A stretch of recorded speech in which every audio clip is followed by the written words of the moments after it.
Hi అండి, welcome to our channel. ఈరోజు vegetable rice చేస్తున్నాం.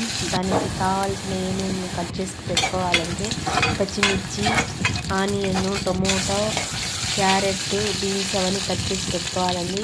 తర్వాత ఇలా కుక్కర్ పెట్టి ఆయిల్ వేసి ఆనియన్ వేసి బాగా ఫ్రై చేయాలండి. ఫ్రై చేసిన తర్వాత కొంచెం అల్లం వెల్లుల్లి పేస్ట్ వేసి బాగా ఫ్రై చేసిన తర్వాత కట్ చేసిన తర్వాత ఇలా ఆయిల్లో బాగా వేయించుకోవాలండి. క్యారెట్, బీన్స్, ఆలు అంతా వేసి ఇలా ఆయిల్ పైకి వచ్చేంత వరకు బాగా వేయించుకోవాలి.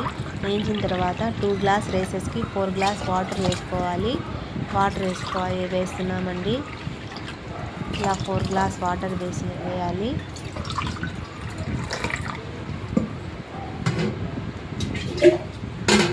ఫోర్ గ్లాస్ వాటర్ వేసిన తర్వాత వేసుకోవాలి. తర్వాత ముందుగా నానబెట్టిన రైస్ని దీంట్లో వేసేయాలండి. ఇలా వేసేయాలి. ముందుగా రైస్ని వేసి ఇలా